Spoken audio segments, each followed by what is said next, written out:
আমাদের এই যে এখন পাড়ায়, পাড়ায় হচ্ছে গাঞ্জা-গুঞ্জা খাইয়া পোলাপানে কাইতে পইরা থাকে। এগুলা কেন? ওই যে ওর এই সেন্সই নাই। এই জিনিসটাতে খারাপ। এর মায় যে মানুষের কাছ থেকে ও গাঞ্জাখোরের মাফও নেয় বা হচ্ছে সমাজের জন্য যেটা খারাপ প্রভাব ফেলতেছে, এর ভাতিজাও যে কালকে খারাপ হবে, এর ছেলেও যে কালকে ওর গলায় ধরে বলবে যে গাঁজার টাকা দাও, ওই জিনিসটা সে হচ্ছে চিন্তাই করতে পারতেছে না। এক গ্রামে এক কৃষক ছিল, যার বাড়ির আঙিনায় পুরাতন ধুলি মাখা একটা বক্স পড়ে থাকত। তো কৃষকের চোখ যখনই ওই বক্সের দিকে পড়তো, তখন সে ভাবতো এটা তো পুরাতন ধুলি মাখা, এর গুরুত্ব কি বা আসে যায়। তো এটা ভাইবা সে কখনো ওই বক্সটা খুলে দেখে নাই, বরঞ্চ সে দূরের পাহাড়ে গিয়া প্রতিদিন যখনই সুযোগ পাইতো তখনই হচ্ছে গিয়া স্বর্ণের খোঁজ করত। তো এভাবে অনেক বছর কেটে যায়। অনেক বছর কেটে যাওয়ার পর সে একদিন লক্ষ্য করে তার বাড়ির এক শিশু বক্সটা নিয়ে খেলতেছে, এবং খেলার এক মুহূর্তে শিশুটা বক্সটা খুলে ফেলে এবং খুললে দেখা যায় ওই বক্সের মধ্যে অনেকগুলো মূল্যবান স্বর্ণমুদ্রা রয়েছে। তখন সে বুঝতে পারে যে এই স্বর্ণমুদ্রা খোঁজার জন্য সে দূরের পাহাড়ে গিয়ে খোঁজ করত, ওই স্বর্ণমুদ্রা তার বাড়ির আঙিনাতেই পড়েছিল। তো এরকম একটা স্বর্ণমুদ্রা বা মূল্যবান জিনিস মুসলিম সমাজেও পড়ে আছে, আর সেটা হচ্ছে মক্তব সিস্টেম। বাংলাদেশে সব পাড়া মহল্লাতেই হচ্ছে গিয়া মসজিদে মক্তব সিস্টেম আছে অধিকাংশ জায়গাতেই। আর এই মক্তব সিস্টেমে হচ্ছে গিয়া মুসলিম পরিবারের যেসব সন্তানরা আছে তাদের শৈশবের গুরুত্বপূর্ণ সময়টাই হচ্ছে মক্তবে কাটান। দেখা যায় যে 4 থেকে 11-12 বছর বয়সের যে সময়টা, এটা পুরোটাই হচ্ছে গিয়া মুসলিম পরিবারের সন্তানরা মক্তবে কাটান। কিন্তু দুঃখজনক এবং কষ্টের বিষয় হচ্ছে এই যে 5-7 বছর মক্তবে কাটান, এই 5-7 বছরে ওই শিশুরা কয়েকটা হচ্ছে আরবি সূরা আর হচ্ছে গিয়া আরবি পড়া, মানে হচ্ছে একেবারে অন্ধভাবে, মানে অর্থ না জানে আরবি পড়া শেখা ছাড়া আর কয়েকটা সূরা শেখা ছাড়া তেমন কিছুই শেখেন না। তো এর পেছনে কারণও আছে। প্রধান এবং গুরুত্বপূর্ণ কারণ হচ্ছে যে যেইসব পিতামাতারা তাদের সন্তানদেরকে স্কুলে কলেজে পড়ানোর সময় বা পড়ানোর ক্ষেত্রে হাজার হাজার টাকা খরচ করতে রাজি আছে, ওইসব পিতামাতারা তাদের সন্তানদেরকে মক্তবে পড়ানোর সময় হুজুরকে বা মক্তবের শিক্ষককে 200 টাকা 300 টাকা বেতন দিতে গেলেও খুব কার্পণ্য করে। তো এই কারণে দেখা যায় যে মক্তবে যারা হচ্ছে বা যিনি শিক্ষকতা করেন, অধিকাংশ ক্ষেত্রেই ওনাদের বেতন হয়ে থাকে একেবারেই 7 থেকে 10,000 12,000 টাকার এই রেঞ্জের মধ্যে। তো এই রেঞ্জের মধ্যে অবশ্যই একজন উচ্চ শিক্ষিত দক্ষ কোনো ব্যক্তি, জ্ঞানী কোনো ব্যক্তি আইসা হচ্ছে গিয়া কাজ করবে না স্বাভাবিকভাবে। তখন এই রেঞ্জের মধ্যে যার যত জ্ঞান আছে বা যে মোটামুটি হইলে চইলা যাইতে পারলেই হচ্ছে গিয়া জব করবে বা যতটুকুই জানে, ওরকম ব্যক্তি আইসা হচ্ছে গিয়ে এখানে হচ্ছে পড়াশোনা করায়। তো সেই ক্ষেত্রে হচ্ছে গিয়া সে শেখায় ওইরকমই। তার পরবর্তীতে যে মক্তবের খারাপ অবস্থার পেছনে আরেকটা কারণ আছে, সেটা হচ্ছে যে মসজিদের যে কমিটি সিস্টেম আছে, যে কমিটি আছে, মসজিদ কমিটি, ওইটা একটা কারণ। আমাদের বাংলাদেশের যে সমাজে যেসব মসজিদগুলোতে যেসব কমিটি আছে, অধিকাংশ কমিটি দেখা গেছে যে যারা দায়িত্বে থাকে তারা হচ্ছে গিয়া ওই পাড়ার বা ওই মহল্লার প্রভাবশালী ব্যক্তি। হয়তোবা তার অর্থনৈতিক অবস্থা ভালো।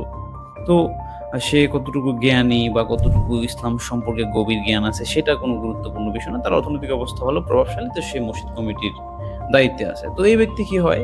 দেখা গেছে যে হুজুর বা মসজিদের যিনি ইমাম, তার কোনো ফতোয়া বা তার কোনো কথা যদি ওই ব্যক্তির মন মতো না হয়, তাইলেই হচ্ছে সে বলে দেয়, "তুমি কালকাতে আইও না। আপনি অন্য জায়গায় কাজ দেখেন, আমাদের মসজিদে নতুন হুজুর আইবে।" তো এইভাবে হচ্ছে তার মন মতো না হইলে হুজুরের চাকরি নষ্ট, বা তার কোনো পছন্দের লোক আছে তার চাকরিতে ঢুকাই দিবে। তো এইরকম দেখা যাচ্ছে যে একটা ফন্দাবন্দির মধ্যে হুজুরদেরকে নিয়ে মসজিদ কমিটি করে। তো এই জিনিসগুলো আবার সমাধানও করার মানে হচ্ছে সহজ। কিভাবে? যদি মসজিদ কমিটিতে এলাকার সবচাইতে যোগ্য, সবচাইতে ভালো মানুষ এবং তুলনামূলকভাবে জ্ঞানী মানুষকে রাখা হয় বা ধর্ম সম্পর্কে গভীর জ্ঞান আছে ওই লোকেরা রাখা হয়, তখন সে দেখবে যে না, হুজুরের একটা কথা তার মন মতো না হইলেও সে ভাববে এটা তো সত্য, এটা তো সঠিক। কারণ সে তো এটা জানে, এটা সঠিক। তাহলে হুজুরের পিছনে আর লাগবে না। বলবে এটা সঠিক, যেহেতু হুজুর বলছে, যেহেতু সঠিক কথা সে বলছে, এটা তো আমার পেছে দেওয়ার কিছু নাই।